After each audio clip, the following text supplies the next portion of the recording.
Salut tout le monde, je vous souhaite la bienvenue.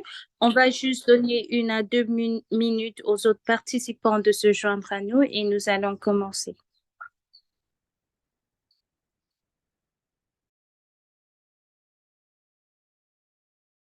Votre Catherine, s'il vous plaît. Merci. Super. Merci à tout le monde d'être ici. Nous sommes si contents de vous avoir aujourd'hui. Et aujourd'hui, nous nous focalisons sur la célébration de donner en Afrique et de donner et de réfléchir sur la richesse de la charité en Afrique. C'est pas quelque chose de signifiant seulement à Giving Tuesday, mais à toute l'Afrique. Et après, nos participants vont nous guider sur, sur ce qui sont les pratiques existantes euh, de donner de la charité en Afrique. C'est quoi le futur de cette culture ou de ces pratiques dans la philanthropie? Et l'une des choses que nous allons faire ensemble, c'est nous assurer que cette conversation nous aide à réfléchir et à penser aux implications de certaines pratiques ou ces réflexions dans les lois de philanthropie, dans les lois philanthropiques et aussi globalement. Donc, il y a de cela 6 mois, l'Afrique et Giving Tuesday sont venus ensemble avec une vision partagée de comment est-ce que nous pouvons passer plus de temps à réfléchir sur les pratiques de charité, de leur diversité et de leur profondeur, surtout Giving Tuesday dans le continent. Et nous avons pu partager nos valeurs avec Trust Africa et nos partenaires en Afrique. Nous avons pu réfléchir sur tout cela pour pouvoir propager ces valeurs dans le continent comme la solidarité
Nous remercions aussi les dirigeants.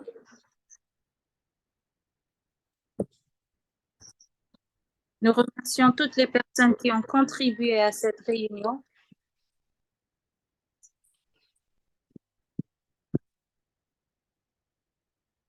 Le Just Africa, c'est une fondation africaine qui promue la philanthropie en Afrique.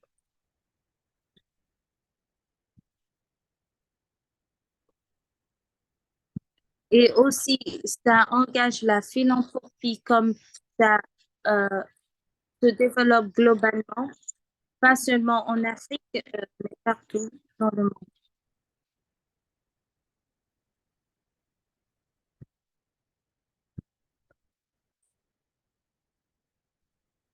Et c'est aussi quelque chose que nous pouvons,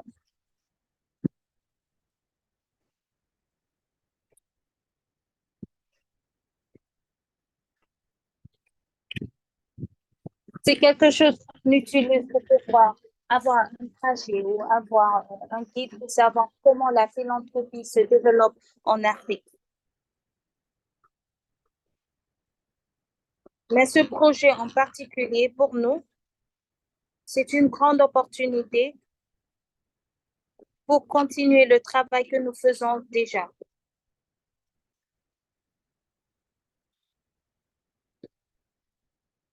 pour pouvoir comprendre aussi la philanthropie globalement.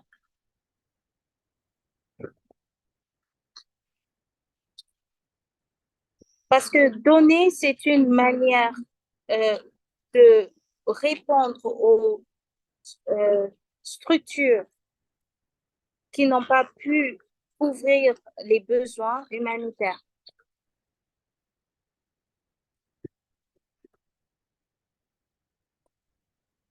Le Just Afrique est en train d'amener beaucoup d'influence à tout ce qui se passe sur des décisions philanthropiques globalement.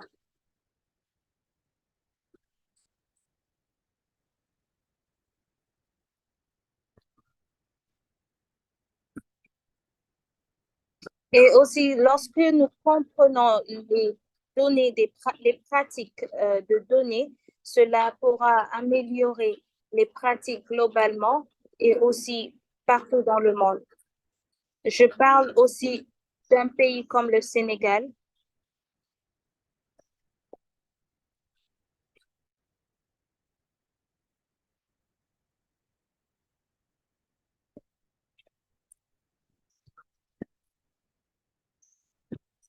Donner et recevoir, c'est un rendez-vous de donner et recevoir. L'universalité, c'est un rendez-vous de donner et du recevoir.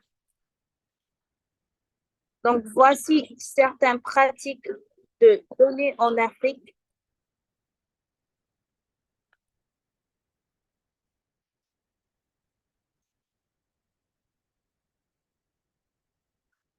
Et cela nous permet de savoir comment s'y prendre s'il s'agit de l'amour de l'humanité et autres. Les talents, peu importe les ressources que vous donnez, votre temps, vos talents et autres.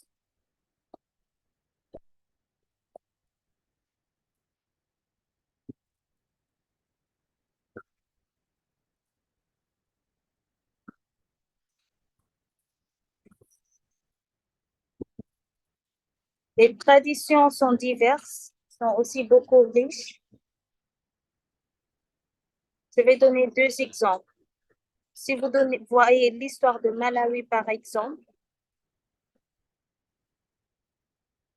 comment les gens peuvent demander aux gens peut-être de surveiller leur breuvage, par exemple.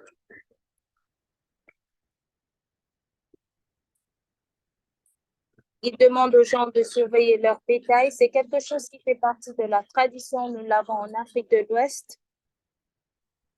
Si vous demandez à quelqu'un de surveiller votre bétail,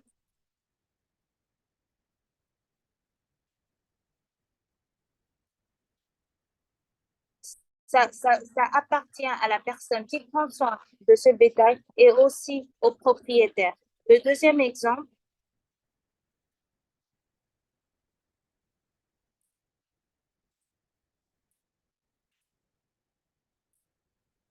La Mauritanie et le Sénégal, par exemple, c'est quelque chose que nous savons, que nous pratiquons.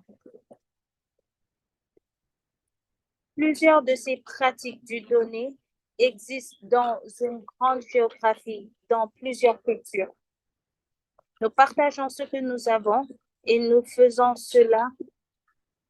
C'est aussi important de comprendre que plusieurs raisons pour lesquelles les gens sont encouragés de donner. Tout le monde selon leur habileté et leur capacité. Il y a quelque chose qu'on dit en Wolof, en Fulani. La main qui donne est meilleure que la main qui reçoit. C'est-à-dire le donateur est meilleur que le receveur. Donc, c'est une manière de dire que euh, la personne qui donne reçoit plus que la personne qui reçoit en elle-même. Donc, je pense que c'est une culture très importante. La philanthropie en Afrique, donnée sur le continent,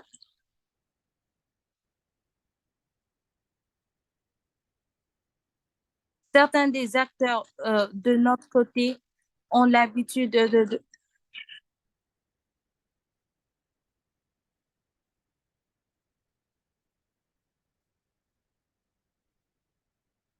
Une chose que j'aimerais dire avant de conclure, c'est que les différents types et formes sont en train de se développer rigoureusement. L'écosystème philanthropique change. La fondation, l'institution, avec la rencontre de l'Ouest, commence à s'universaliser. Et les philanthropes religieuses inclus.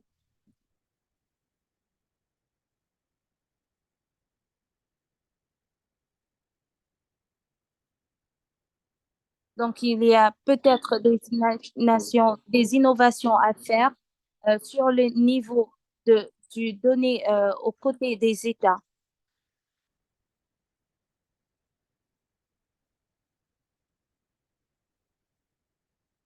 Peut-être que nous pouvons améliorer cela.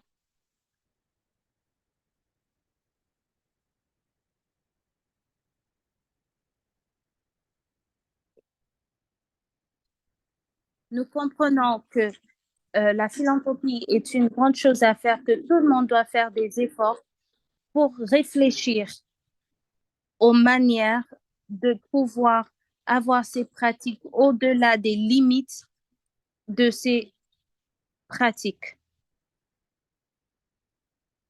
Donc, c'est une très bonne initiative qui encourage la connaissance des pratiques philanthropiques en Afrique.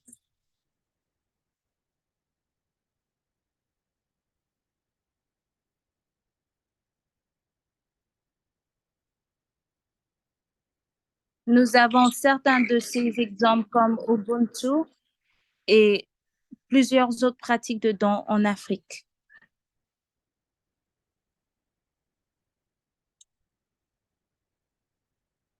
Donc, une fois encore, merci beaucoup. Merci à tout le monde pour votre temps.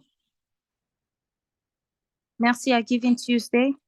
Merci aux panélistes et ceux qui sont en train de diriger le projet.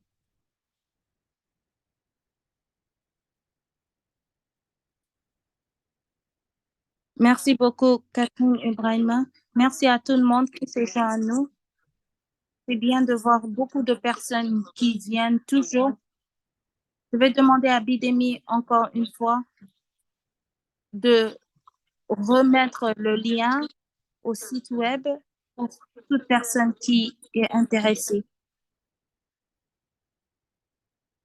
Nous sommes là pour dire merci euh, de Giving Tuesday et Trust Giving Africa. Vos réflexions et vos commentaires ont été très, ont été clés pour pouvoir avancer nos projets en Afrique.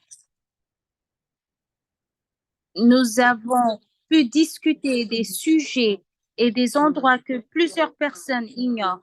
Et cela nous a aidé à pouvoir réfléchir à des innovations qui sont très importantes.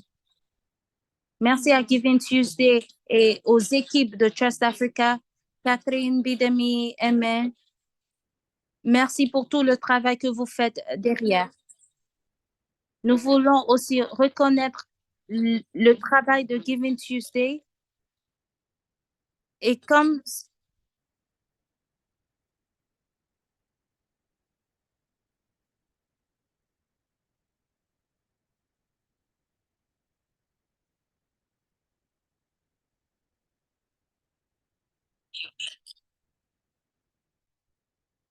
il n'y a pas d'hierarchie de pratique. Parfois, nous disons que tout est Ubuntu, mais nous devons aussi reconnaître qu'il y a des connexions entre plusieurs variations. Entre Malawi, qui est un temps de bétail, comme la relation que monsieur nous a donnée entre le bétail et celui qui surveille le bétail, il y a beaucoup de pratiques qui se passent en Afrique du Nord, et nous devons aussi mettre ces pratiques de solidarité ensemble entre les tribus. Adia au Sénégal, qui nous a inspiré avec la fraternité entre les pratiques sociales. Ce sont certains des exemples qui nous ont fait réfléchir ensemble. Et cela nous aide à réfléchir sur les choses que nous ne parlons pas des choses que nous ignorons. Il est important de dire que si la société doit continuer avec des problèmes de puissance, de patriarchie et d'hierarchie, nous devons aussi célébrer l'essence des pratiques philanthropiques en Afrique.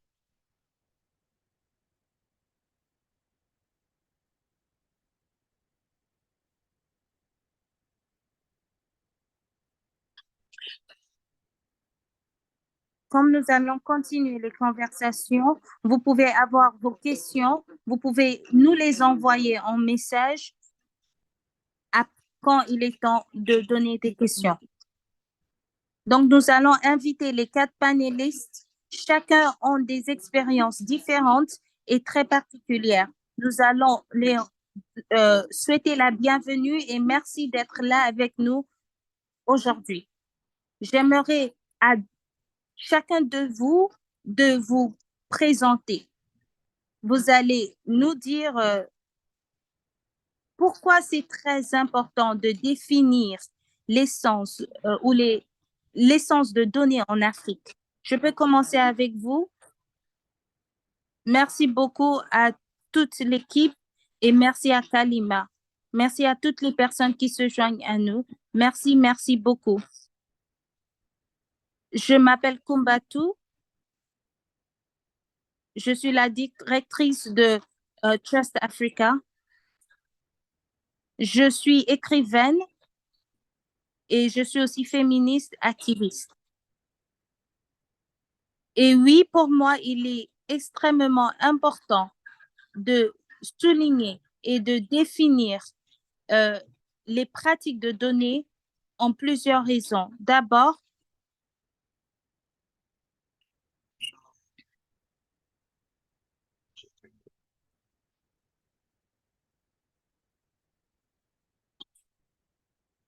il faut d'abord savoir qu'il y a un récit que nous sommes en train d'essayer de comprendre, c'est les pratiques philanthropiques en Afrique. Et ce récit y est parce que,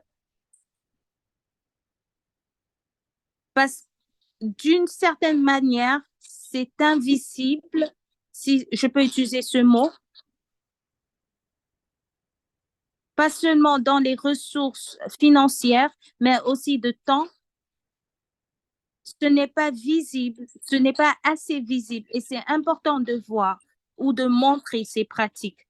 La deuxième chose ou la deuxième raison pour laquelle nous Pourquoi, pour laquelle ces récits est là, c'est qu'il y a des modèles ou des informations, des modèles anciens, de nouveaux modèles aussi, dans n'importe quelle place, la créativité est donnée, existe, la charité existe, qui fait partie du récit global. Donc, je pense que dans la philanthropie ou dans autre chose, nous avons besoin de faire en sorte que l'Afrique soit visible et doit être vue d'une manière différente que les gens ont l'habitude de voir cela. Et je suis contente de voir que vous êtes là et merci pour cette opportunité de parler avec vous et de partager ces expériences, ces idées avec vous. Merci. Merci beaucoup, Kumba. Est-ce que je peux vous passer la parole?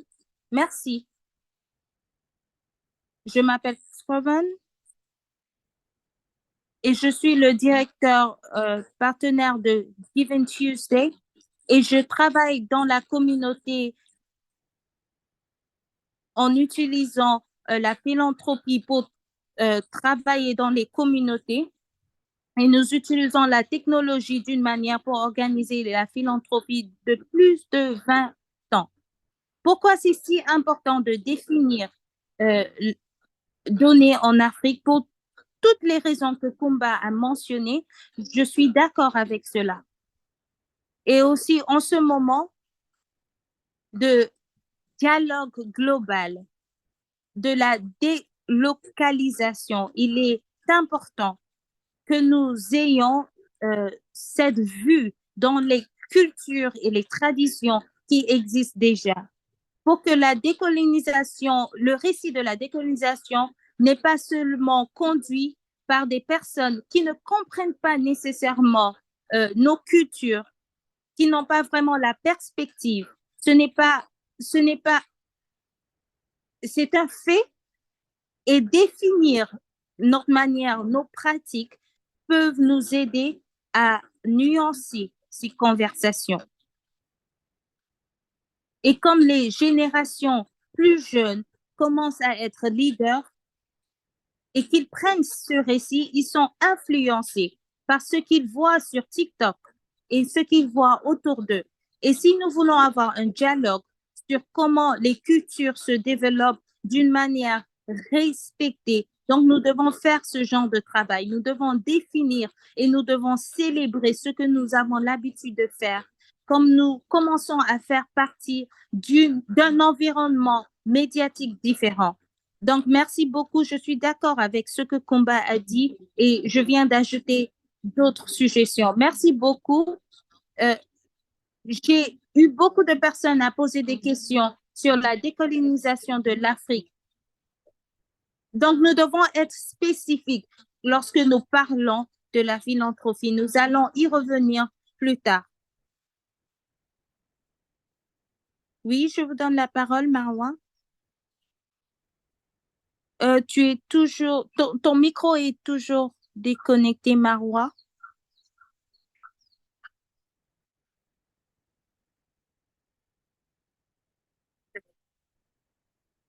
Votre son ne marche pas pour certaines raisons. Ok, c'est bien, on vous entend maintenant.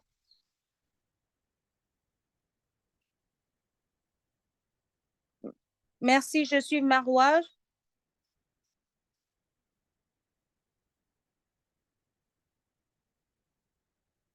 Je me considère en tant qu'une personne académique. Aujourd'hui, je travaille.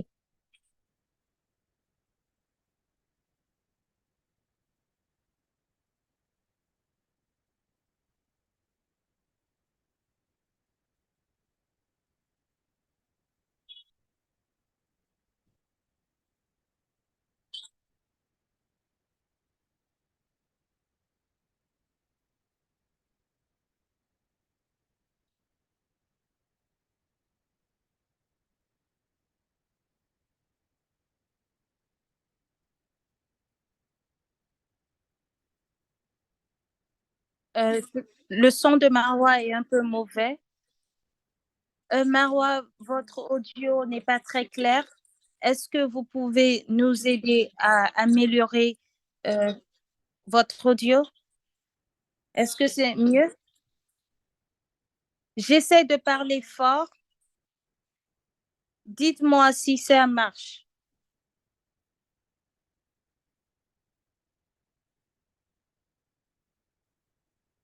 Pourquoi est-ce que je crois que le récit de la philanthropie est important?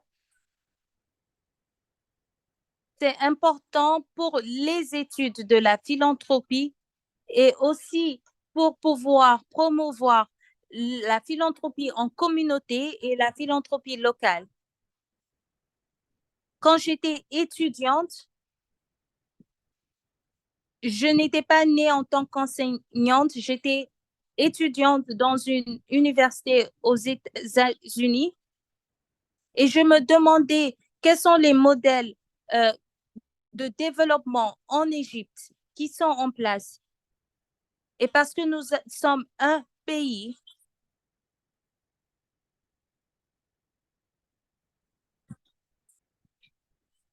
et parce que nous sommes un pays dépendant, mon professeur m'avait dit que vous ne pratiquez pas la philanthropie en Égypte.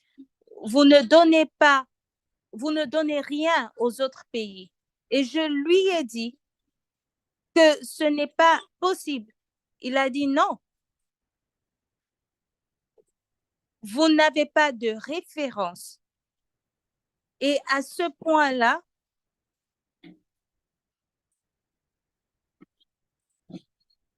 comme mon professeur l'a dit, j'ai cherché pour pouvoir trouver une sorte de fondation ou des livres où il y a des références et je n'ai pas pu trouver de documents qui ont pu enregistrer la philanthropie en Égypte. Et je pense que depuis ce jour, ça fait déjà 16 ans ou presque 20 ans, nous avons pu nous représenter mieux lorsqu'il s'agit de la philanthropie. Et les étudiants ont pu parler de leur pays et parler de leur voyage, de leur communauté, de leur fondation, lorsqu'il s'agit de la philanthropie dans leurs différents pays. Et ils ont pu défendre le fait que ça a toujours été une tradition très vieille et durable. Et j'ai dû même publier un article sur la philanthropie du gouvernement dans mon pays.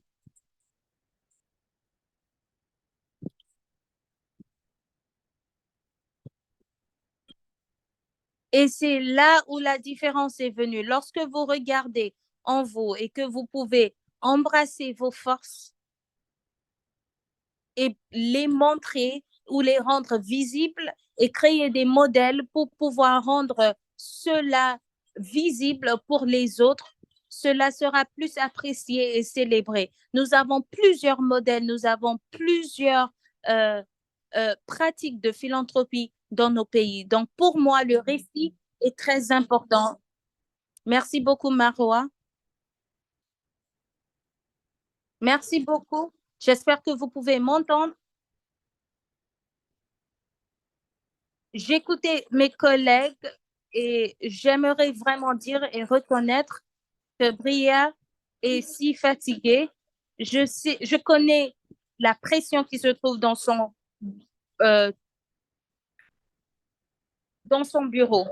Donc, j'aimerais reconnaître tous mes collègues et à Trust Africa. Je m'appelle Hélène Merissa et je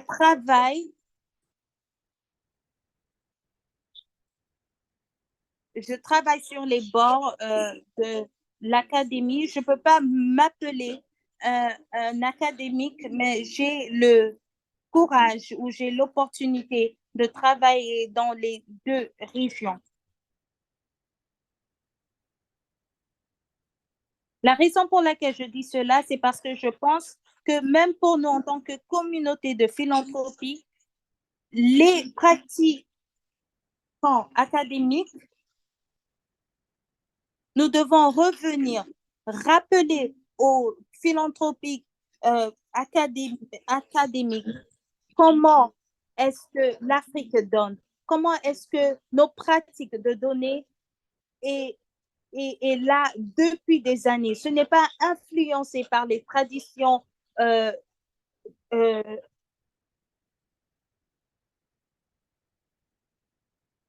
occidentales. Ce n'est pas influencé par les traditions occidentales, mais nous donnons depuis des années, depuis ou même avant la période coloniale. Donc, je pense que nous ne présentons pas cela bien et que nous nous retrouvons dans un endroit où nous devons redécrire et montrer encore à nos collègues occidentaux comment est-ce que nous donnons. Donc, je pense que nous devons voir comment trouver une plateforme pour que ces pratiques de données qui ont été déjà là, qui ont été déjà présentes, soient acceptées. Comme Marois a dit, nous avons influencé plusieurs modèles de données, de pratiques de charité. Nous voyons plusieurs manières de donner en Afrique depuis plusieurs années. Nous mettons de l'argent ensemble pour faire en sorte que les enfants vont à l'école, pour faire en sorte qu'il y a que des célébrations de mariage. Je pense que c'est un défi pour le côté académique. Comment nous pouvons mettre en connexion ce qui se passe dans le monde global à l'Afrique aussi. L'Afrique donne pas seulement sur le côté financier, mais aussi dans la nourriture et autres. Nous contribuons, nous donnons, nous faisons partie d'une grande contribution dans l'influence du donné en Afrique. Lorsque nous parlons des premiers donateurs en Afrique, nous parlons des gens de l'Afrique de l'Ouest, nous parlons de nos traditions qui sont riches. Peut-être que notre défi dans nos projets, c'est comment faire en sorte que le monde comprenne, que le monde puisse apprécier notre manière de donner en Afrique, pas seulement du côté des ressources, mais Afrique donne plus qu'elle ne reçoit. Comment est-ce que nous pouvons influencer les cultures, les récits, lorsqu'il s'agit des pratiques de données? L'Afrique fait cela déjà. Donc, comment rendre ces pratiques visibles? C'est ce que nous devons y réfléchir. Ce sont des choses dont nous devons parler d'eux.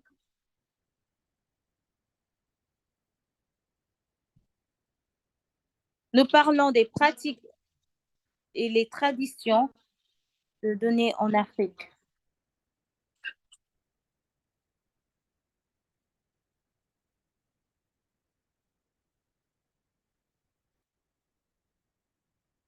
Donc, donner, c'est une pratique.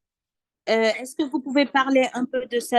Ce n'est pas seulement une transaction. Merci beaucoup, Elena. Un exemple que je peux donner, euh, c'est ce que nous avons parlé de plus tôt, c'est trouver les anciens modèles de pratiques de données et développer ces modèles.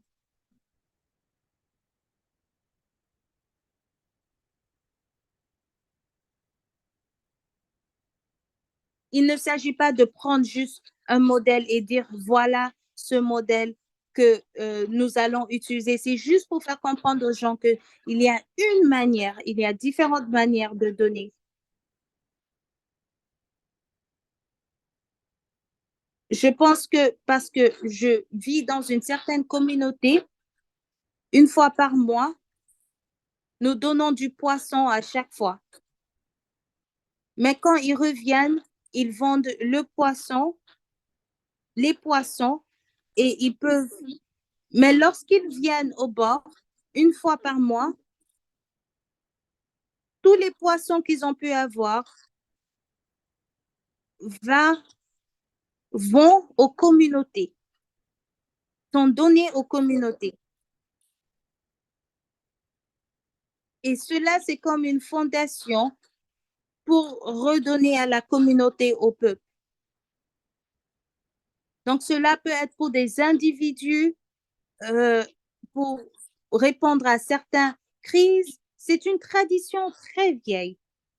Et les gens, le peuple, fait cela depuis des années.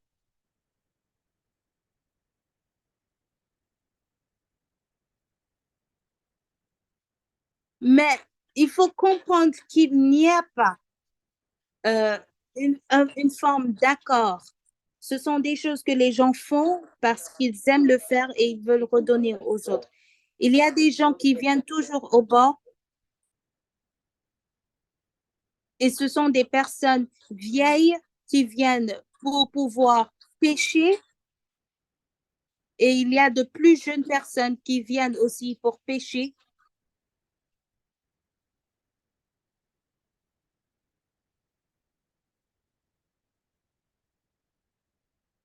Et ils connaissent ces personnes qui viennent au bord du rivage pour pouvoir pêcher d'une certaine manière ou d'autre, avant même que quelque chose se passe, avant que quelque chose soit vendu.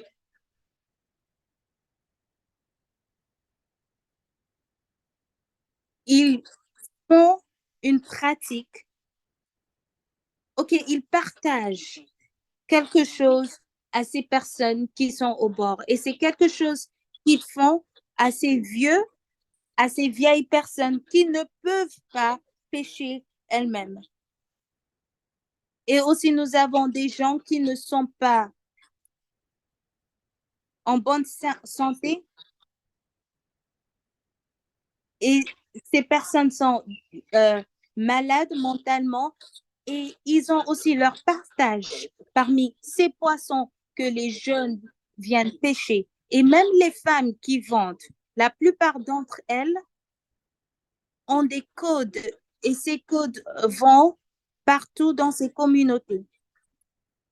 Et lorsqu'ils viennent ensemble, lorsqu'ils vont vendre, il y a toujours une manière de solidarité. Il y a toujours de la solidarité, peut-être emprunter de l'argent à quelqu'un. Il y a aussi des femmes spécifiques qui sont là pour répondre aux besoins d'autres personnes. Des personnes qui discrètement, dans la nuit, répondent ou résout certains problèmes. Pas pour eux-mêmes, pas pour gagner quelque chose, mais pour pouvoir donner à la communauté et pour pouvoir soutenir chacun d'entre elles. Donc oui, ce sont des choses traditionnelles, mais ce sont des choses ou des modèles que nous pouvons appliquer dans nos jours aujourd'hui. Et certains jeunes s'organisent pour des compétitions, pour des formes de lutte. Au dehors, ça ressemble à quelque chose que tout le monde fait, mais il y a un partage qui va à la communauté. Et je vais donner un exemple complètement différent. Aujourd'hui,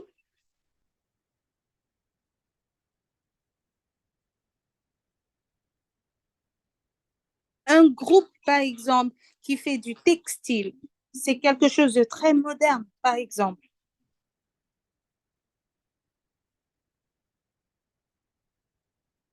Et c'est une société d'éducation qui utilise des modèles anciens pour aider les jeunes personnes à apprendre des textiles, comment créer du textile et comment ils peuvent utiliser ça pour améliorer leur vie. Mais ce que j'ai appris et ce que j'ai trouvé très attirant, c'est le processus qu'ils utilisent pour faire ce textile. Chacun doit utiliser leur style individuel pour pouvoir créer du textile et ils sont capables de vendre cela et de se faire de l'argent. Et aussi, ils ont un jour dans le mois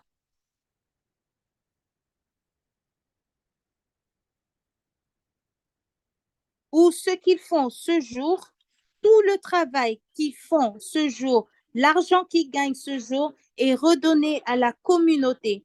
Et ils ont eu cette inspiration des migrants qui vont dans certaines cités qui n'ont pas toujours où rester.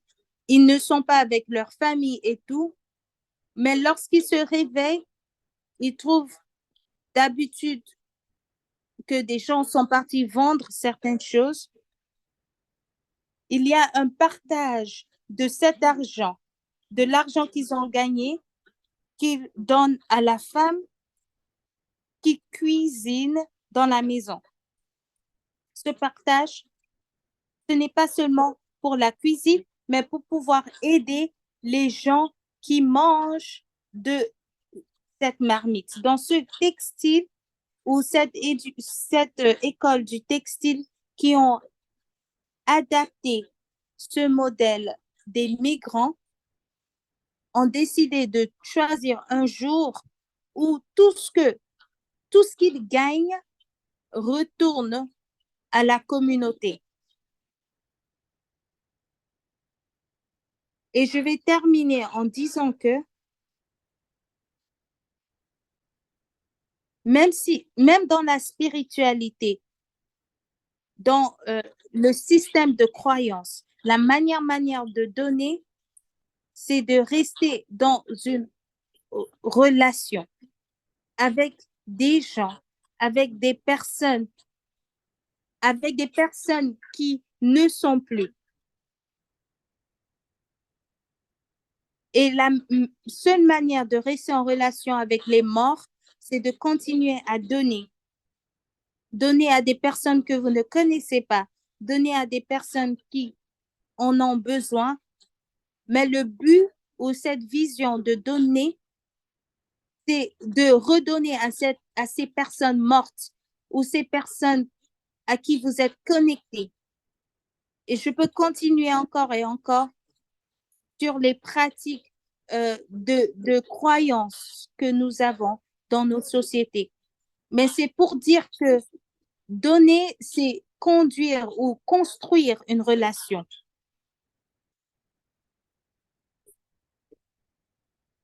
Il y a une connexion entre ce que vous donnez et la relation que vous construisez en donnant. Ce que vous donnez est comme un symbole, c'est du matériel, c'est au-delà de ce matériel. Derrière ce geste, cette pratique, qu'est-ce que vous cherchez en tant que valeur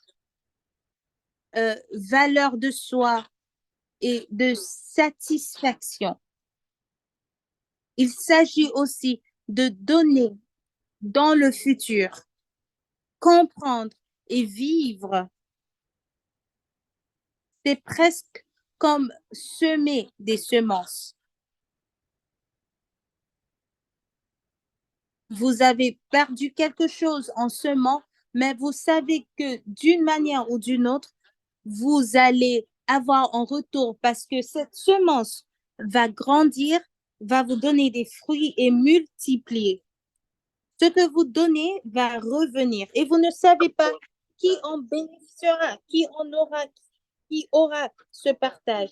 Mais vous savez que c'est important de le faire. Et je vais m'arrêter ici, mais encore pour moi,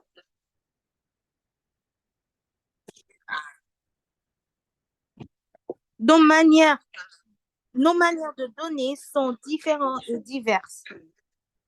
Et particulièrement, les femmes ont différentes manières de donner. La manière dont les femmes donnent est différente parce que j'ai vu certaines pratiques et j'ai vu la manière dont nous donnons, dont nous enseignons aux gens de donner, ça commence dès l'enfance.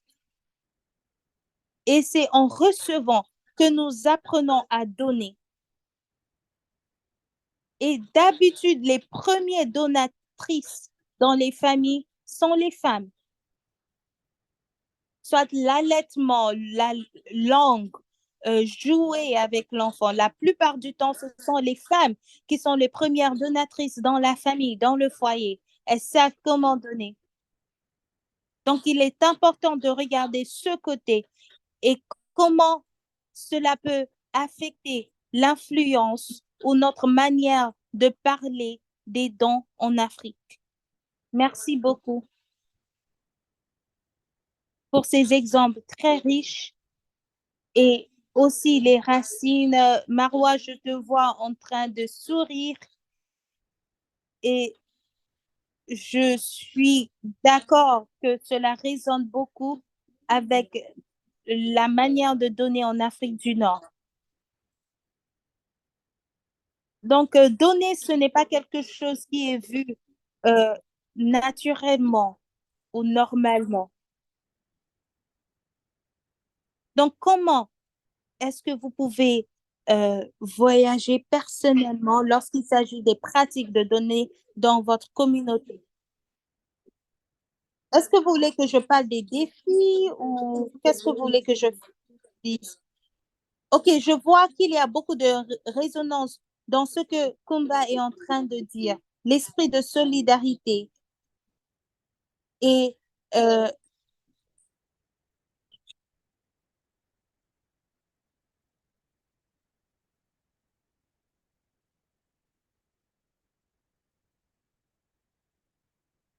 nous sommes toujours en train de faire face à des défis, même si elle a parlé du bien-être collectif. Nous avons toujours des conversations sur les défis des pratiques de dons en Afrique. Donc, j'aimerais vous demander quels sont ces défis et comment est-ce que vous arrivez à surmonter ces défis. Est-ce que vous m'entendez bien? Nous pouvons t'entendre en écoutant Combat.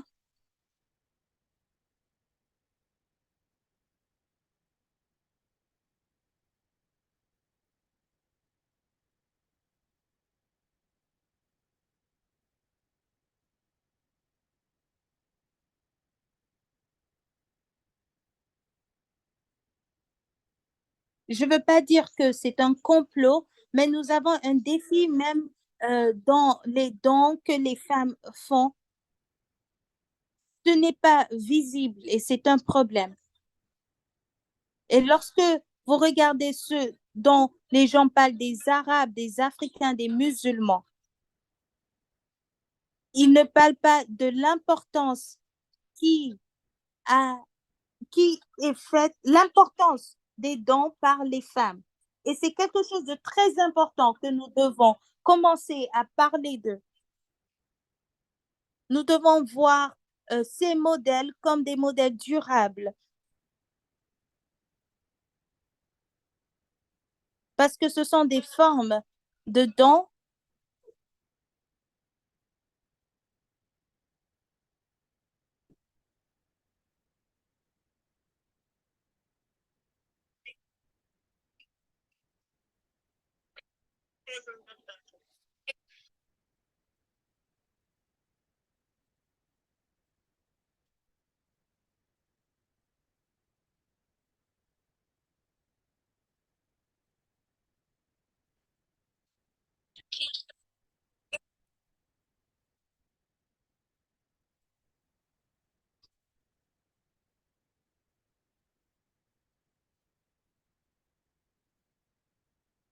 Université coranienne. Et si vous pensez à cela un tout petit peu, c'est très intéressant.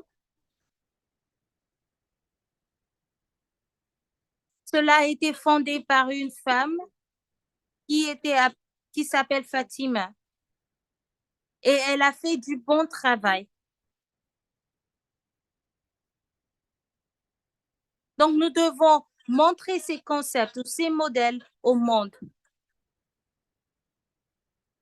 L'éducation qui a été fondée par une femme, pas parce que ma mère s'appelle Fatima, non, mais à cause du genre de travail que cette femme a fait et a investi.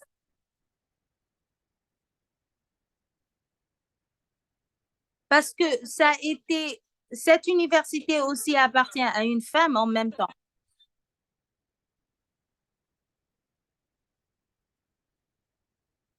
Donc, si vous voulez que je parle des défis,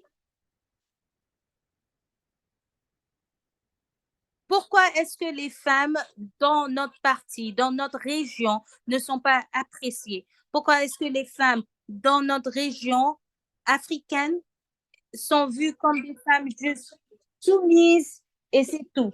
Pourquoi est-ce qu'elles ne sont pas appréciées pour leur manière de donner et autres? Est-ce que vous voulez que je parle des défis?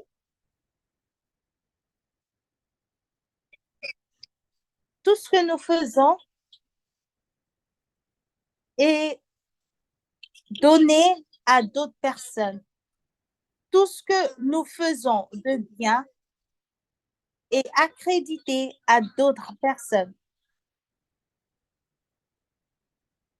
J'étais assise pour des heures en train de penser pourquoi cela. Par exemple, nous ne sommes pas identifiés.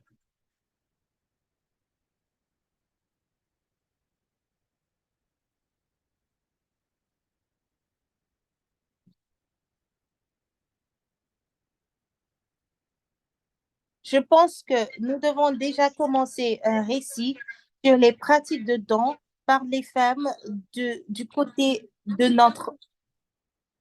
ce monde. Et malgré le colonialisme, malgré l'histoire, nous avons pu continuer à garder notre société et à continuer à gérer nos sociétés.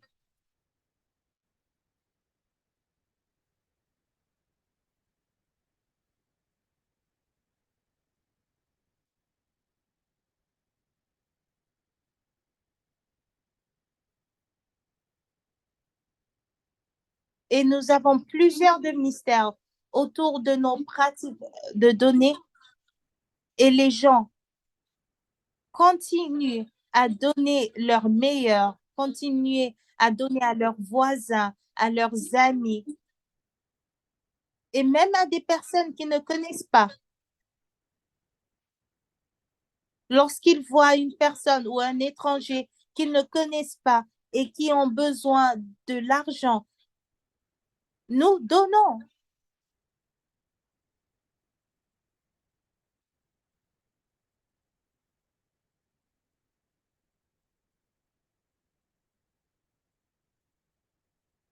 Donc, d'une manière ou d'une autre, ces pratiques ont été couvertes, ce potentiel a été couvert. Et un autre défi que je peux souligner, c'est le gouvernement.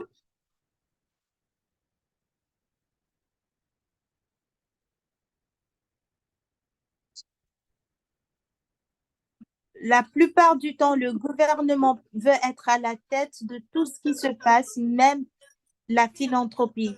Donc, au lieu de travailler en collaboration avec d'autres personnes qui font ce travail gratuitement, ils veulent être à la tête de tout cela.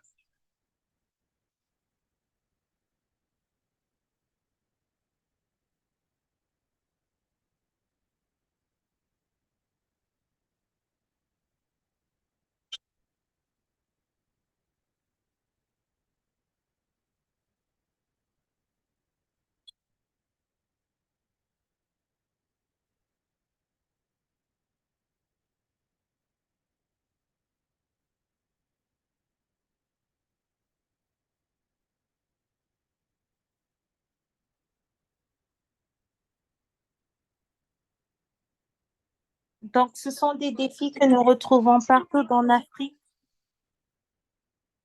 dans d'autres parties, dans la Palestine.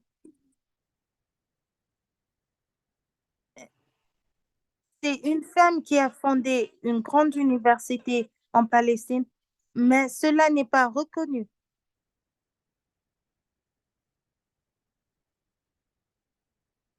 Et vous voyez, le gouvernement vient pour s'approprier de ces choses. Nous n'avons plus de transparence sur comment les fonds ou les choses se passent. Et la plupart de ces institutions appartiennent maintenant au gouvernement.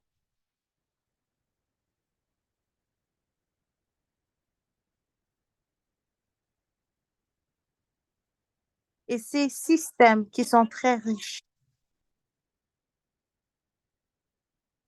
que nous aurions dû utiliser pour des recherches ou pour avoir plus de modèles, nos modèles anciens.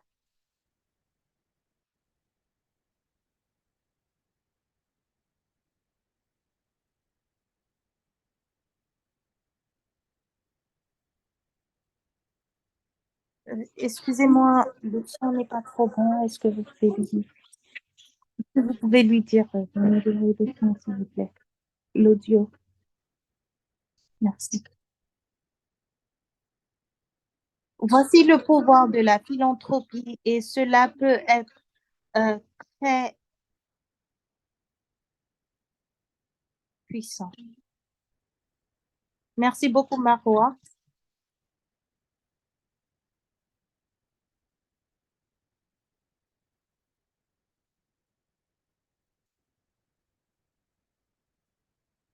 Si nous parlons de nos communautés qui ont des systèmes, de nos mouvements locaux, lorsque nous parlons de nos mouvements civiques et comment est-ce que les dons, les pratiques de charité se passent, nous serons surpris de combien de conversations nous avons ignorées. Avant de demander à la dernière personne de parler, nous allons parler plus euh, pendant les conversations de groupe. Mais parlons des récits internes et externes, parce que nous avons parlé de la localisation et de la décolonisation. Est-ce que vous pouvez parler de comment ces récits sont si importants dans ce contexte et de ces choses dont nous parlons qui ne sont pas vraiment si appropriées pour le contexte? Est-ce que vous pouvez nous parler plus profondément de ces récits? Merci beaucoup pour cette question.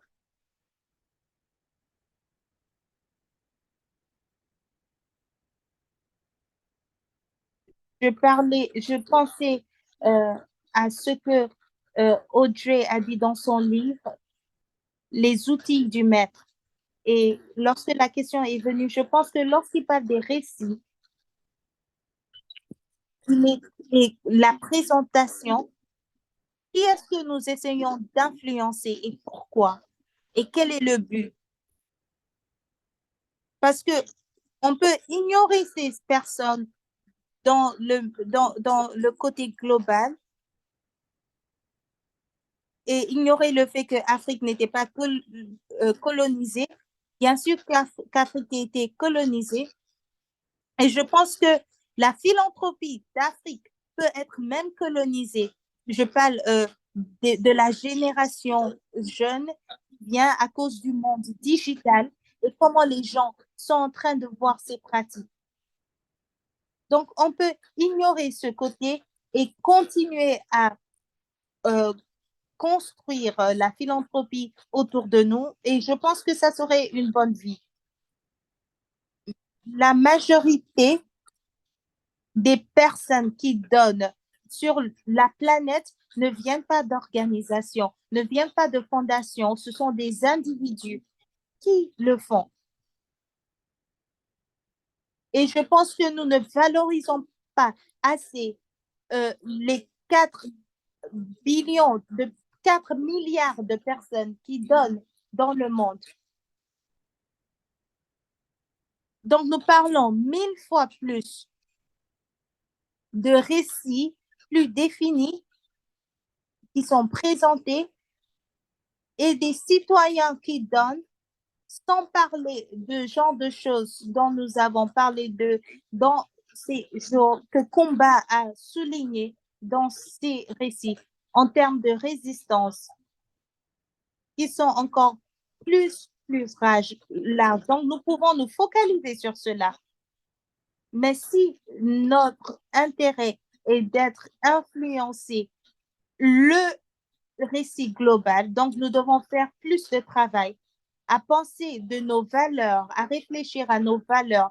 Comment est-ce que ces valeurs alignent à des valeurs globales? Parler des cultures historiques, des traditions, de pratiques de dons en Afrique. Vous entendrez parler de ces choses à Bruxelles, à New York, par exemple. Les organisations de pratiques de philanthropie ou des institutions, d'habitude, ont l'habitude d'exprimer les pratiques en Afrique avec les mots ou des expressions qui ne montrent pas nécessairement ces valeurs du côté global. Lorsque nous parlons des institutions plus larges et autres. Donc, si notre intérêt est de changer la manière dont si nous voulons changer la manière dont le monde, le côté global voit la philanthropie en Afrique, nous devons alors commencer ces conversations. Nous devons alors changer ces récits. Nous devons essayer d'adopter, de réfléchir et de faire en sorte que les sociétés civiles ou les actions en termes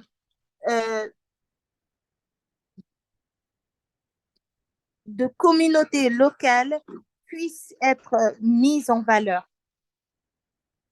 Donc, ça dépend de comment ou quoi est-ce que nous voulons ou ce que nous voulons exactement accomplir.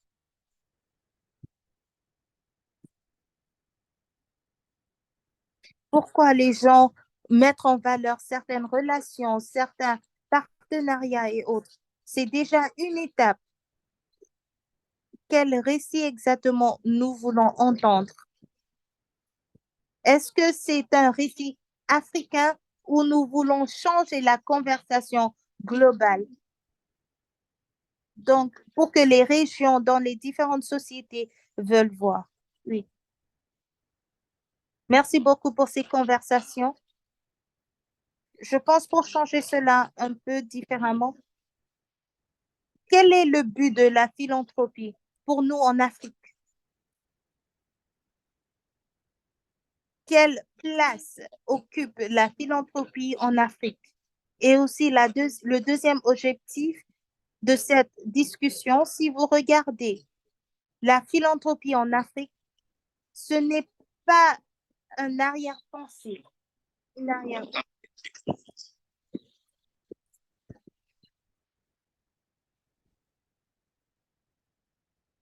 En Afrique, pas comme le côté occidental, nous n'attendons pas que nous soyons des milliardaires avant de pouvoir donner. Donner, ça fait partie de notre vie quotidienne. Donc, la philanthropie joue un rôle très grand dans nos pratiques quotidiennes.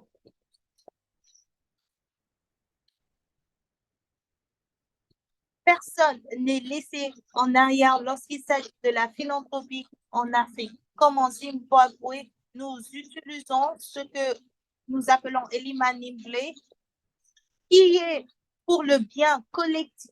Nous travaillons ensemble pour un même but. Donc, la philanthropie, ce n'est pas quelque chose dont nous pensons après être riches, c'est quelque chose que nous faisons au quotidien.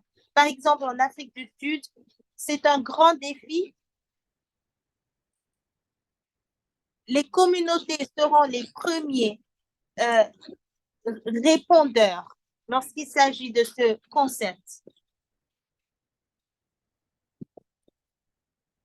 Donc, nous devons faire en sorte d'avoir des mécanismes dans les côtés, dans les communautés pour faire en sorte que personne ne manque de rien. Nous organisons les productions, l'accumulation. Ce sont des différents stages ou niveaux de vie.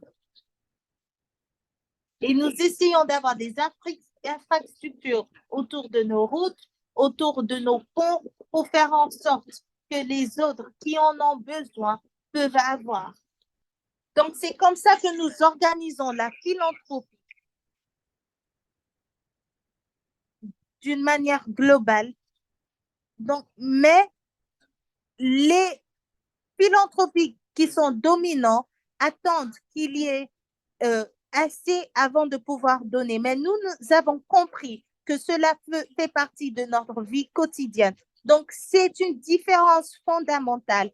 Et lorsque nous commençons la conversation, nous devons souligner cela et faire comprendre que cela, c'est que la philanthropie, c'est quelque chose que nous faisons au jour le jour. C'est que nous donnons notre temps, nous donnons nos compétences, nous partageons aussi nos biens.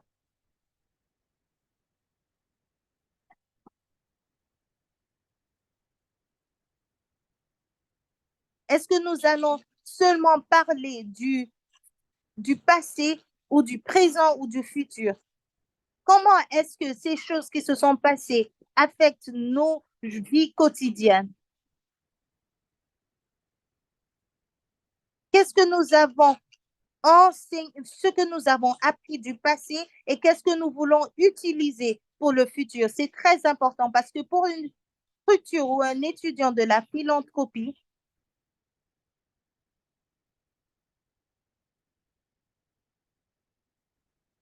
si vous devez partir dans le marché et comprendre les différents niveaux de la solidarité, comment est-ce que nous enterrons lorsqu'une personne est morte, lorsque nous soutenons les affaires de tout un chacun,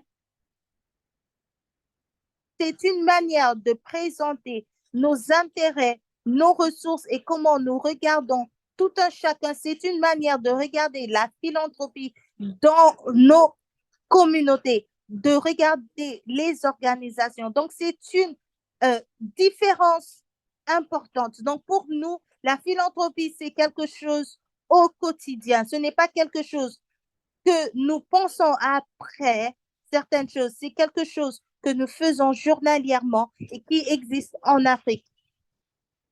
C'est un point très important de voir comment la production se passe.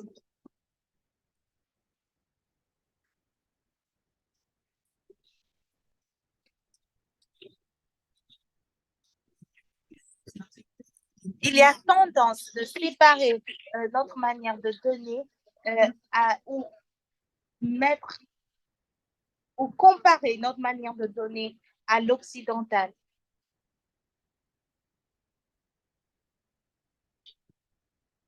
Mais nous avons une stratégie, nous avons une méthode que nous utilisons. Comment est-ce que nous adressons euh, la manière ou la construction de pouvoir donner à long terme? Comment est-ce que donner fait partie de notre quotidien?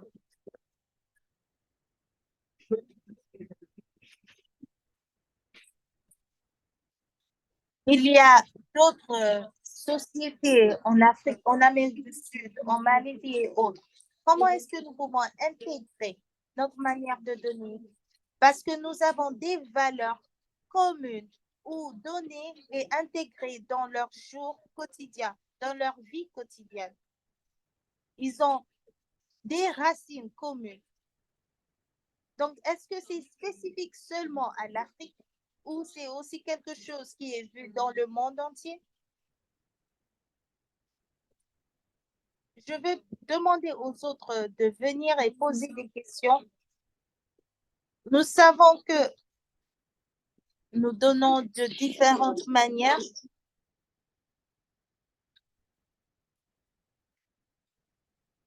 quelles sont certaines évolutions dans les pratiques de donner de charité en Afrique que nous pouvons souligner?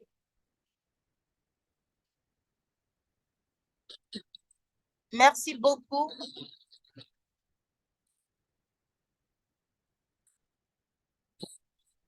J'espère que nous sommes d'accord avec mon collègue Michael. Pour moi, je vais avancer un peu plus pour dire donner, c'est quelque chose d'intégré en nous. Lorsque vous vous retournez un peu pour voir le modèle général ou global, et si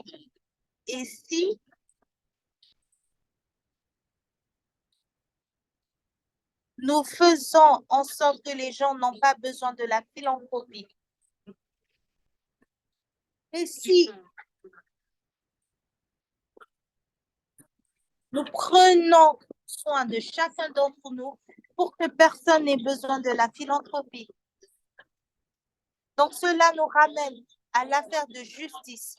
Partager, il ne s'agit pas de la charité seulement. Il s'agit de la justice.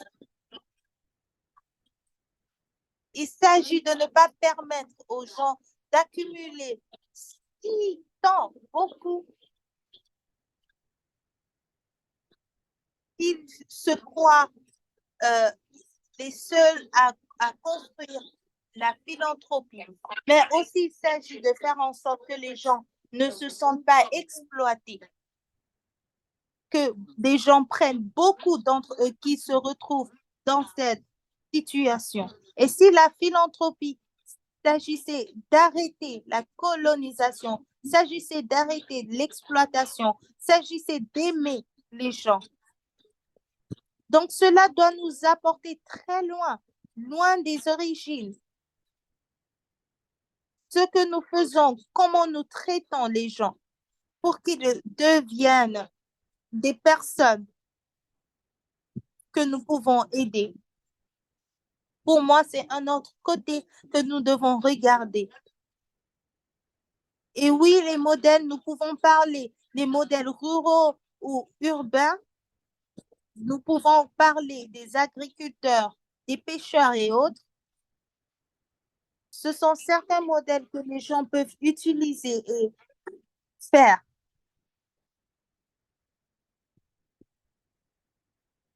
Nous voyons beaucoup de personnes qui quittent le Mali, le Sénégal.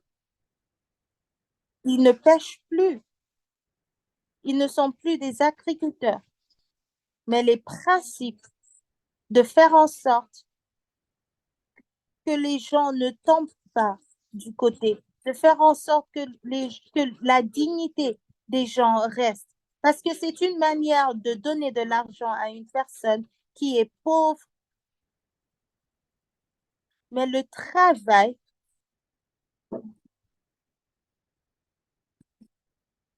pour la philanthropie africaine, c'est comment préserver la dignité de cette personne, comment donner d'une manière que vous ne devez pas garder les gens dans une situation où ils peuvent perdre leur dignité,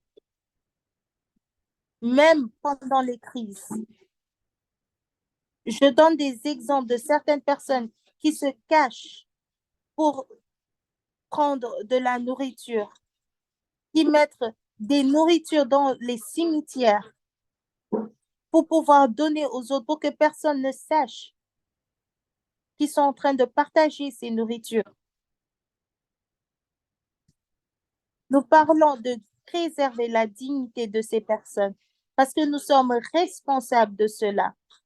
C'est une chose de prendre soin de ces personnes, mais c'est aussi une autre chose de ne pas seulement faire de la charité, mais aussi préserver ces personnes, préserver leur dignité. Nous sommes responsables du futur parce que nous comprenons que notre monde tourne. Et les gens peuvent appeler ça tout ce qu'ils veulent. Tout le monde a leur système de croyance. Si ma mère donne à des enfants, à leurs à des amis ou à des étrangers, Nous avons des croyances qui nous font croire que d'une manière ou d'une autre, lorsqu'elle donne à une autre personne va donner à ses propres enfants. Donc, ça peut être considéré comme une croyance, mais cela marche si les gens croient et si les gens partagent. Si vous êtes des voyageurs, où que vous vous trouvez, où que vous soyez. Donc, pour moi, nous devons regarder cet aspect. Nous devons regarder cette évolution et trouver des manières comment cela peut se passer et comment ça peut arriver. Merci beaucoup, Comba.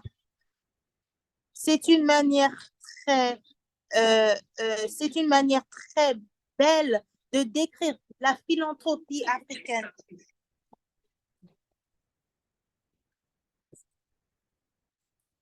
Lorsque nous parlons au-delà de nous-mêmes et que lorsque nous pensons au-delà de nous-mêmes et que nous pensons à des communautés, nous pouvons penser aux autres d'une très bonne manière.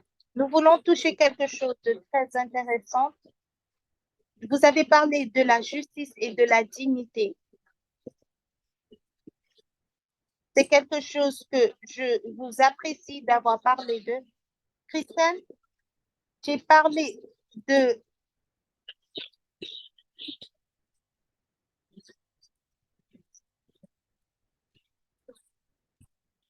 qu'est-ce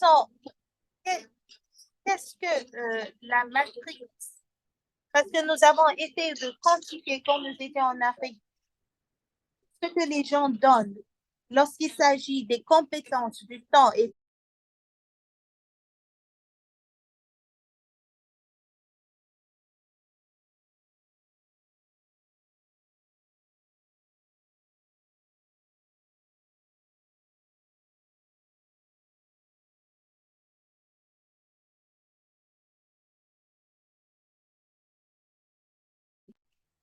je blâme les économistes. Je blague.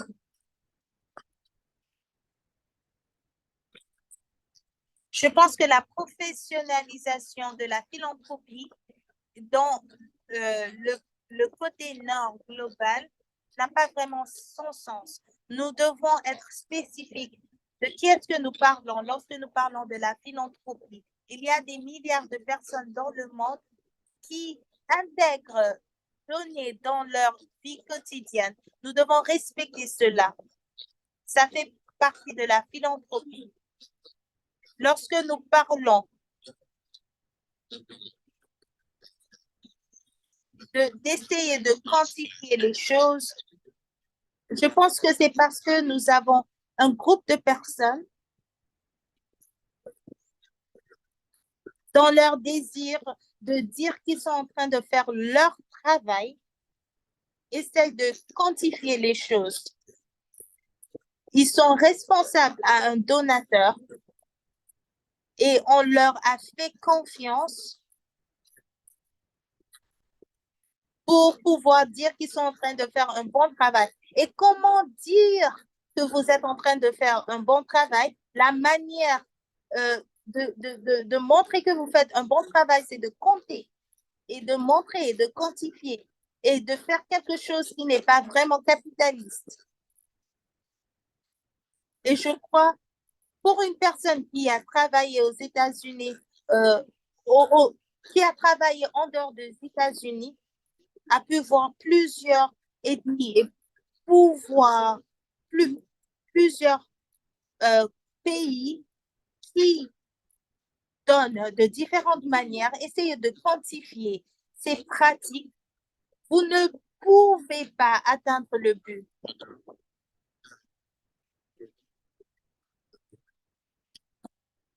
Parce qu'en essayant de quantifier cela, vous êtes en train de manquer le point. Parce que vous essayez d'influencer ce futur et c'est une manière, une chose très, très importante de notre société. Nous ne pouvons pas vraiment quantifier comment la société marche Et c'est quelque chose que je trouve en offense et programmatique. C'est offensif et aussi programmatique. Et c'est aussi utilisé par les grandes fondations qui sont très contents de le faire. C'est leur argent, après tout. Alima, votre micro ne marche pas.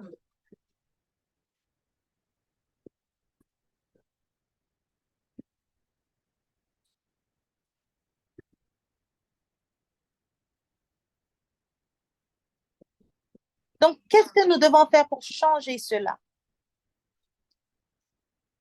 Qu'est-ce que nous devons faire pour changer ces défis-là?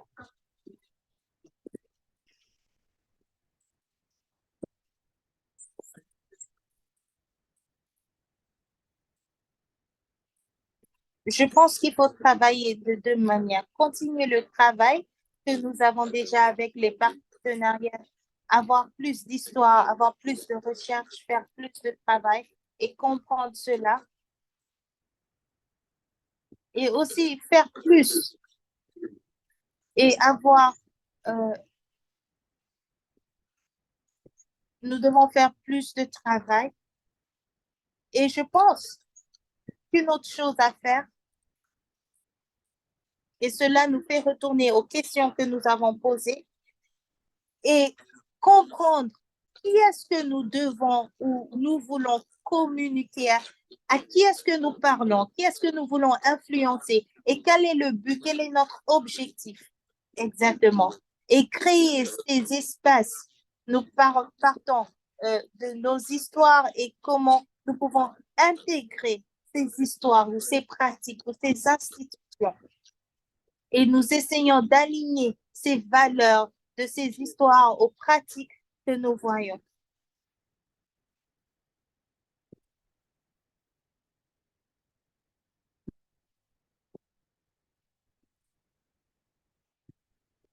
Je pense que cela nous donne l'évidence, la manière d'avoir des organisations concrètes et aussi d'avoir des lois pour les pratiques.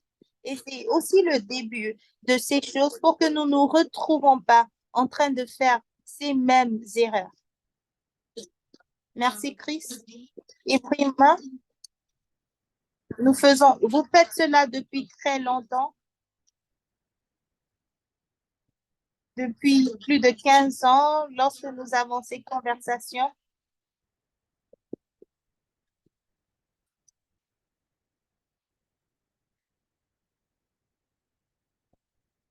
D'abord, je veux dire que cette conversation est très, très bien.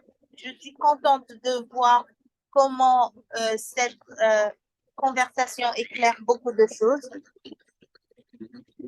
D'abord, nous devons continuer le travail. Nous devons approfondir les recherches. Nous devons avoir des recherches dans d'autres aspects. Nous devons plus réfléchir. Nous devons faire l'effort d'interpréter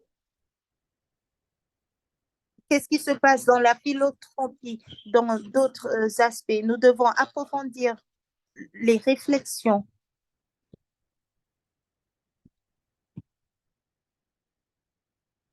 Nous devons réfléchir aux formes des institutions, aux pratiques,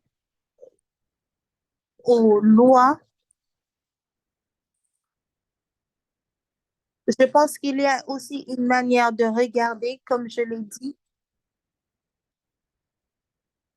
avoir des systèmes en place pour pouvoir permettre à ces choses d'être résolues. Deuxièmement, si nous parlons de quitter personne, si nous parlons de laisser les gens derrière, personne ne doit être laissé en arrière. La dernière fois, nous avons parlé des ODD à Addis Abeba. Nous devons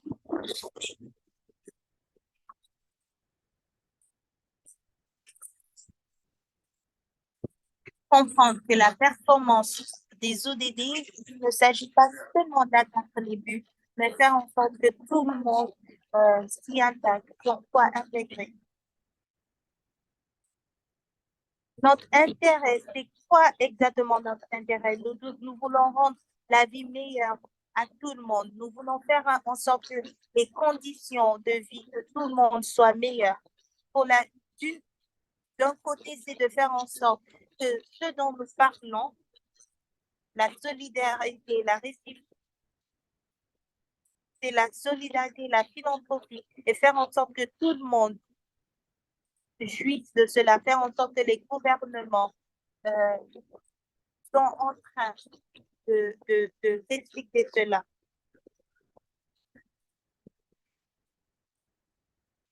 Et faire en sorte que la philanthropie soit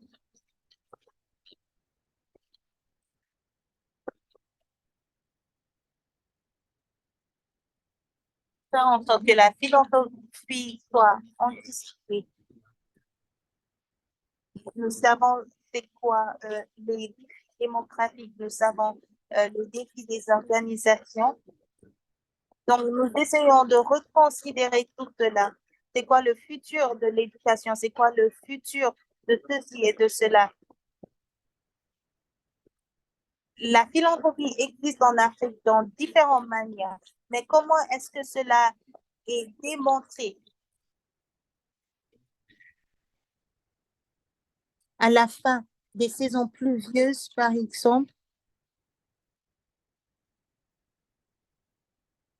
nous essayons de brûler un peu euh, les brousses et autres. Nous anticipons les saisons, nous nous préparons pour les saisons, nous anticipons les dangers, nous préparons pour ces dangers. Donc, de ce niveau, comment est-ce que nous pouvons anticiper ce processus et penser au futur, penser aux jeunes qui viennent, ce que nous faisons dans nos sociétés. Et je pense qu'aujourd'hui,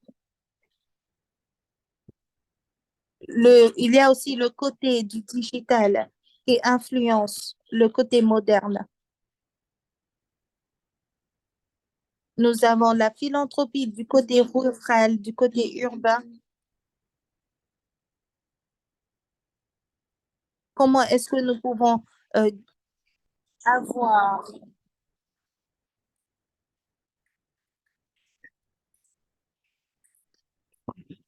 comment est-ce que nous pouvons avoir un enregistrement, l'historique de tous ces changements ou de toutes ces innovations ou développements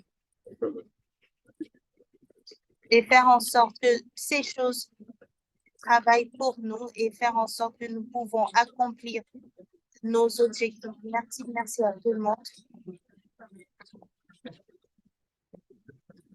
Donc, j'espère que nous pouvons revenir sur les conclusions, comment nous pouvons avancer.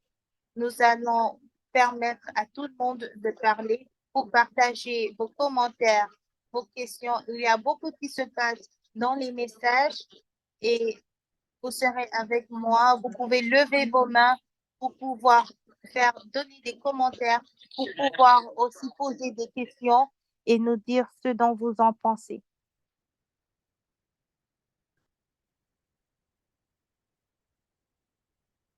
Comme nous entendons les autres, est-ce qu'il y a des choses que vous voulez partager avec nous, Matrice?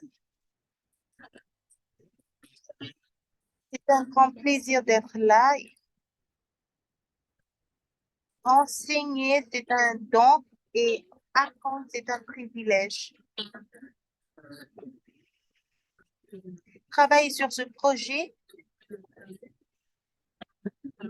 ça a été une leçon sur la persistance et la tyrannie conceptuelle dans l'importance de régler ce qui n'est pas bien et régler les erreurs.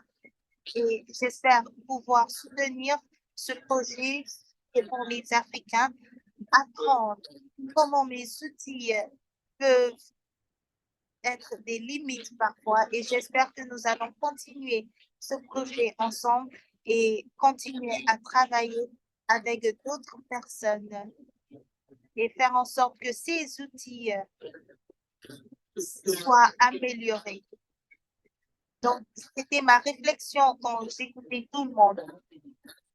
C'est fascinant de voir en tant qu'une personne de, de la technologie, d'avoir cette opportunité de réfléchir et de penser comment mettre en pratique des idées qui sont faciles à faire avancer, mais difficiles à implémenter d'une manière pratique.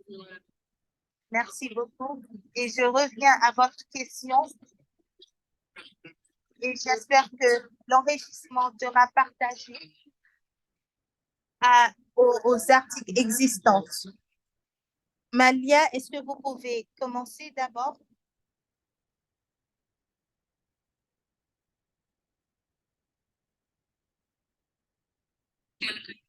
Malaika, je vois que votre main est levée. Est-ce que vous pouvez...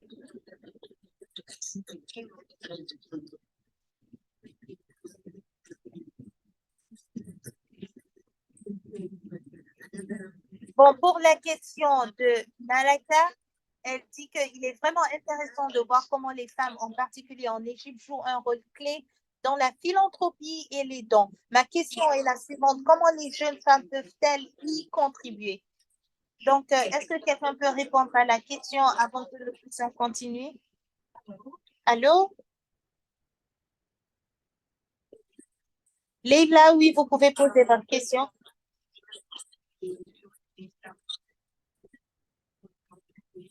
D'abord, je suis très honorée d'être dans ce séminaire. J'ai une question. Selon les lois et la philanthropie,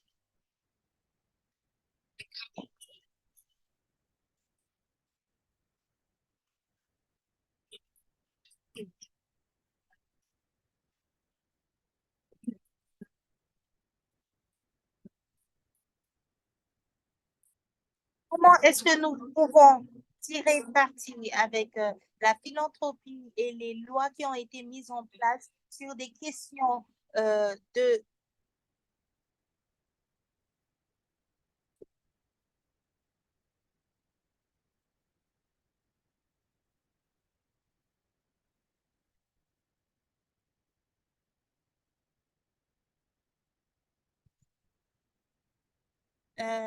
votre micro est connecté. Your mic is not connected.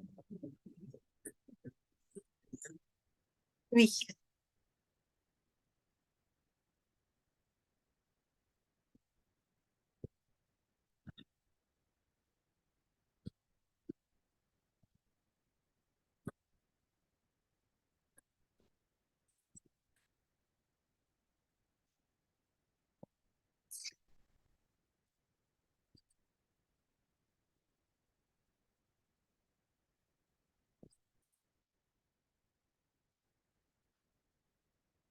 Merci aux panélistes pour cette discussion enrichissante.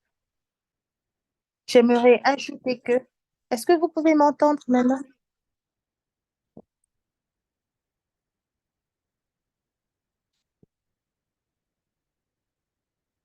Est-ce que vous pouvez nous envoyer le message?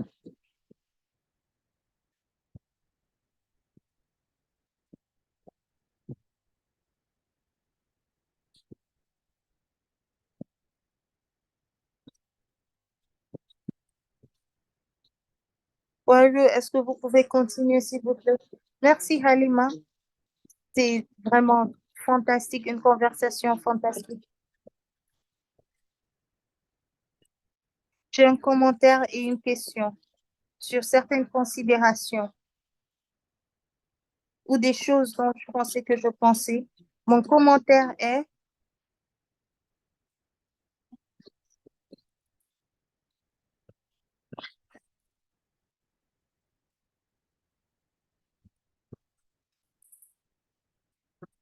comment est-ce que nous pouvons reconnaître et promouvoir la philanthropie en Afrique sans venir dans la place du gouvernement?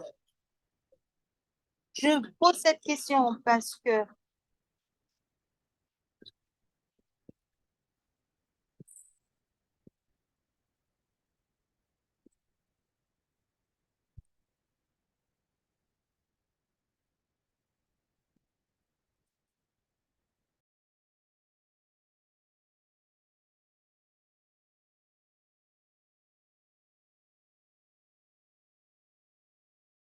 ces impôts, par exemple, que nous payons au gouvernement devaient aider à développer les, la philanthropie en Afrique. Mais nous voyons qu'il y a beaucoup de personnes en Afrique qui n'est pas en train de jouir de ces choses. Par exemple, nous voyons que les communautés donnent des impôts pour pouvoir construire des hôpitaux, des routes, mais nous ne voyons pas que ces choses sont mises en place.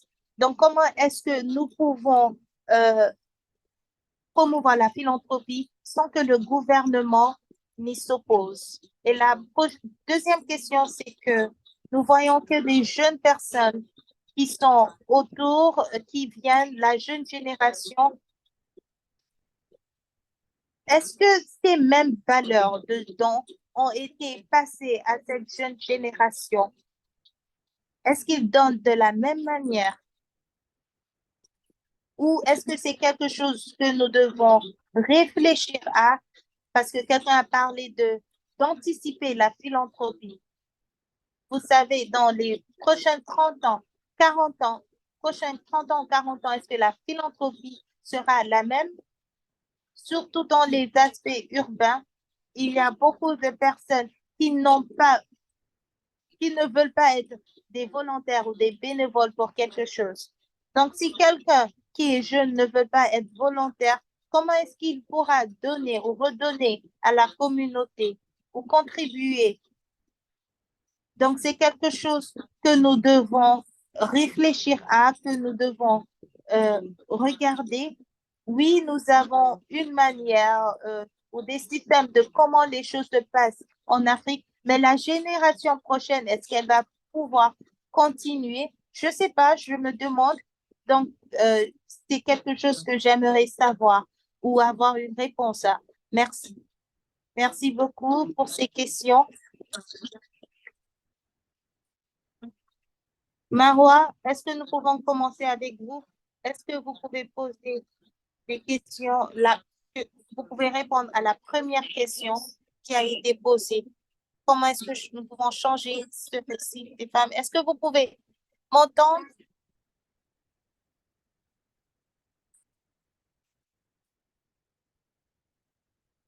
Les femmes en Égypte, la philanthropie, est-ce que c'est ça?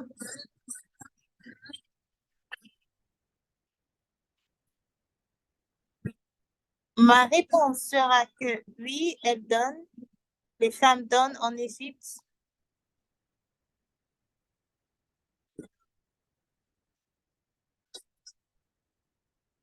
Marois, on ne vous entend pas clairement.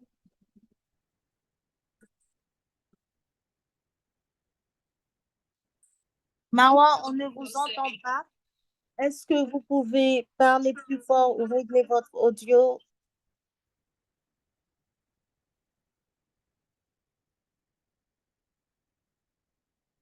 Est-ce que vous pouvez éteindre votre vidéo? Peut-être que ça peut aider.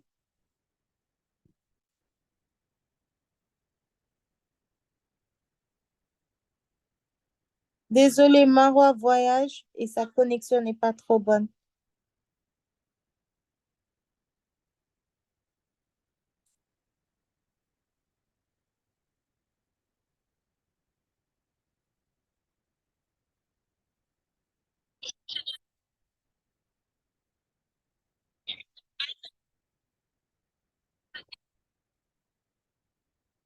La question qu'elle a posée, si les jeunes femmes peuvent contribuer à la philanthropie, elles le font déjà, elles contribuent et je pense que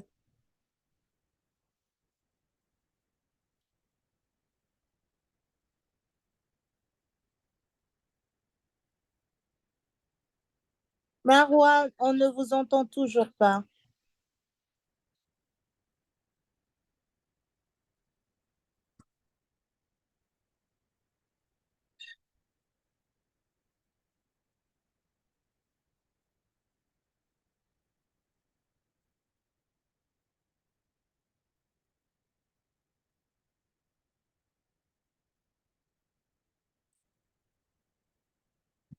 Pour les jeunes femmes égyptiennes,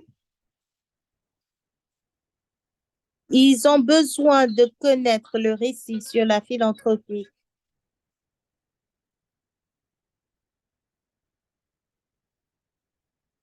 Marois, on ne vous entend toujours pas.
Je pense qu'elle doit continuer à être plus stratégique, plus institutionnelle pour pouvoir atteindre leur but.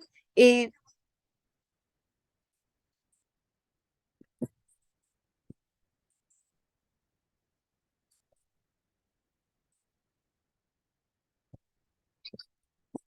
par exemple, si vous avez 100 euros, vous ne donnez pas à 100 personnes.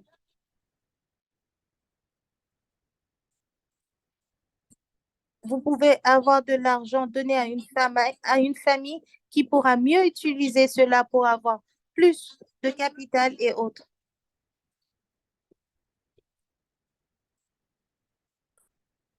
Nous parlons aussi de donner de la connaissance,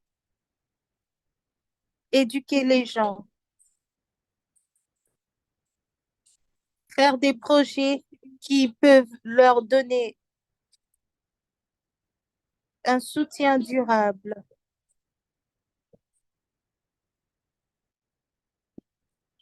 investir dans les innovations.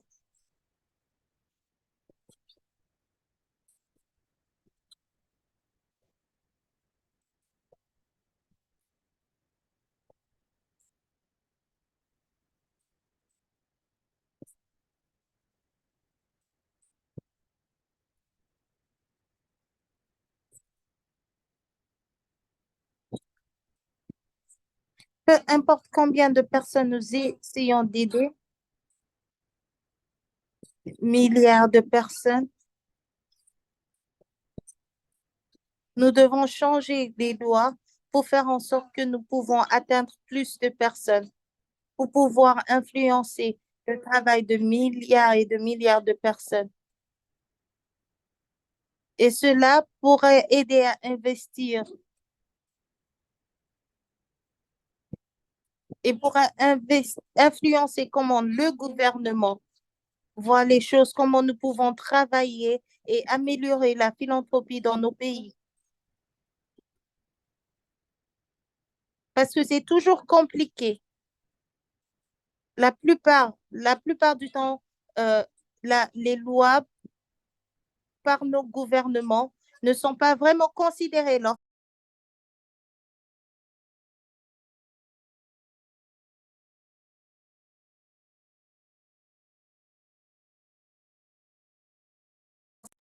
Merci, Marois.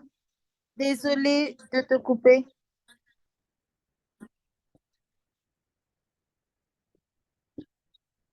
Nous sommes en retard de plus de 15 minutes.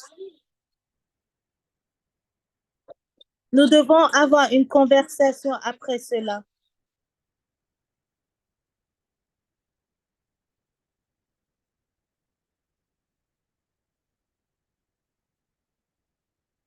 Donc, vous pouvez poser vos questions et nous allons adresser cela dans la conclusion. Mais avant de continuer, il y a une question sur la philanthropie et le futur. Donner sans que le gouvernement n'y intervienne. Est-ce que quelqu'un veut répondre à cette question? J'aimerais parler sur ce point. Pour moi, la philanthropie doit être combattre l'injustice. Donc, il est important que ce que nous faisons et comment nous le faisons doit être pour, pour combattre l'injustice. Parfois, nous devons nous battre contre le gouvernement. Je trouve que la philanthropie, particulièrement dans de grands groupes, nous devons arrêter le gouvernement de créer une situation qui fait en sorte que nous avons certains besoins dans la première place.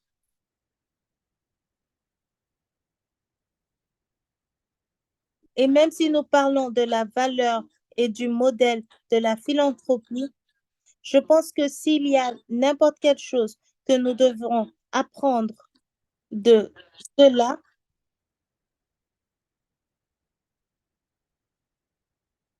je ne sais pas comment l'appeler, si nous devons l'appeler des modèles classiques ou modernes de la philanthropie, mais nous devons apprendre, c'est nous devons retourner à la dignité,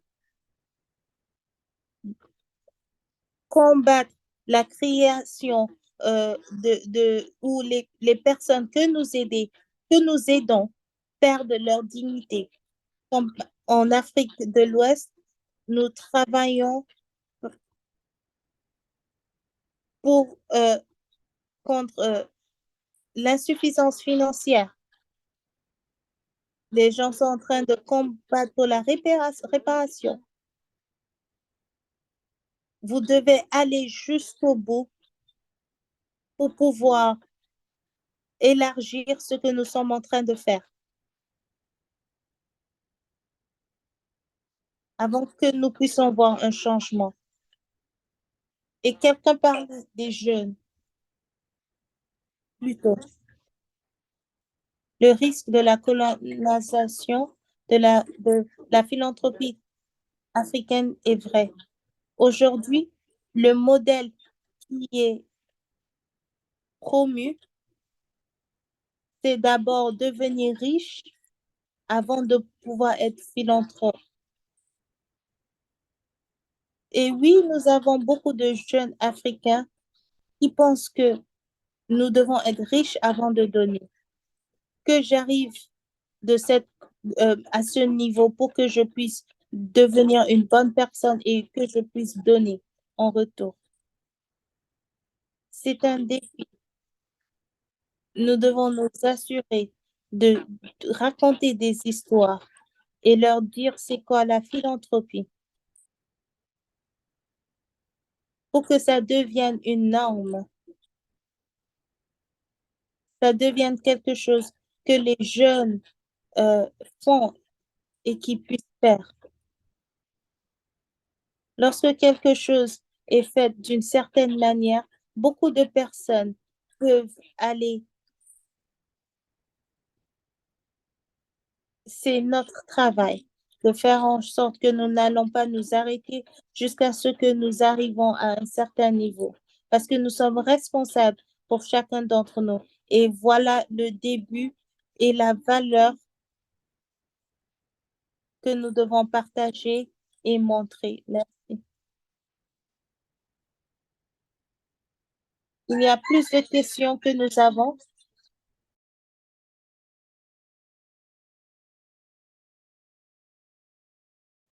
En voyant notre diversité, comment est-ce que nous pouvons influencer la philanthropie?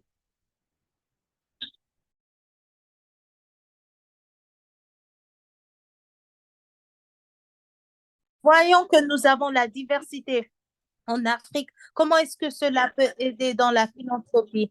Je pense qu'il y a plusieurs expressions et lorsqu'il s'agit des manifestations de la philanthropie africaine. Donc, parfois, nous ne devons pas diminuer cela à un espace.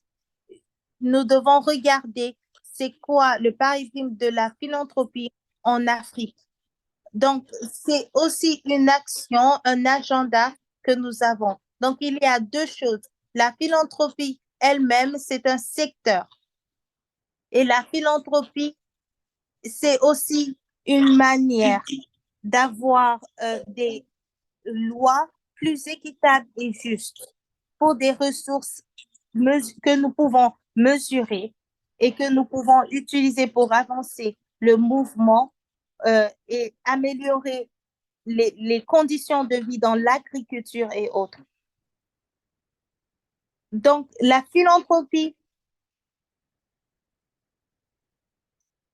c'est comme c'est comme s'il y a un complot de la part de nos gouvernements et des autres organisations contre la philanthropie africaine qui subit des problèmes en ce moment.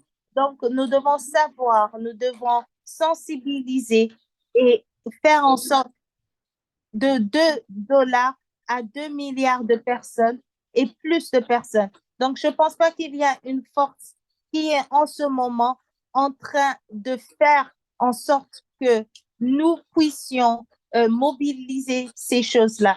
Donc, nous avons le problème d'argent. Nous avons aussi l'enregistrement des plateformes de philanthropie en Afrique.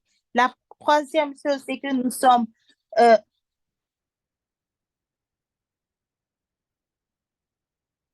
lorsque nous regardons des lois, nous regardons ça du côté de perspective et comment est-ce que ça affecte directement la philanthropie elle-même et comment ces organisations elles-mêmes peuvent contribuer à euh, la philanthropie en Afrique. Nous avons dépassé le temps, mais je pense que merci beaucoup à tout le monde d'être là. Nous voulons remercier tout le monde qui a créé du temps à être là. Et nous allons voir comment nous pouvons continuer ces conversations. Donc, est-ce que Chris Woman, vous pouvez dire quelque chose? Euh, J'apprécie la conversation. Je pense qu'il y a de très bonnes questions et de très bons points. Et je suis très content de voir ce qui va se passer. Merci beaucoup, Chris. Oui, je veux remercier tout le monde pour ses contributions et merci. C'est très bien. Un autre point que j'aimerais dire, il y a différents types de philanthropie.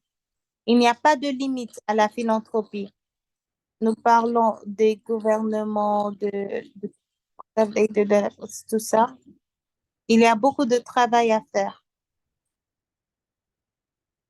Donc, lorsque nous parlons de la philanthropie africaine dans le continent, nous devons être très clairs des départements du potentiel subvensif et tout cela.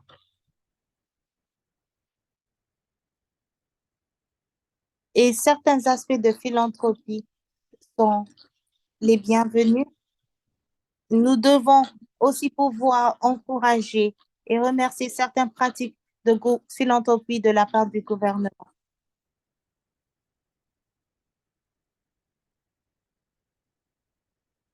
Même si nous savons qu'il y a d'autres intérêts, il y a une, il y a beaucoup d'intérêts, il y a beaucoup de choses à discuter sur cela, mais nous aurons une autre opportunité pour discuter à cela. Nos défis, c'est que nous devons adresser le problème de philanthropie en Afrique.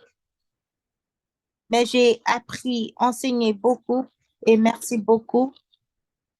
Et à nos amis de Giving Tuesday, merci d'avoir dirigé cela et merci à tous les participants. Et la conversation doit continuer. Merci beaucoup. C'est une conversation très éclairante. Nous devons parler de cela plus et encore. Merci beaucoup à vos contributions, des questions. Merci beaucoup, Kumba. Merci à l'auteur. Nous allons trouver d'autres manières pour pouvoir mieux parler de ces conversations. Merci beaucoup. Bonne soirée à tout le monde. Au revoir.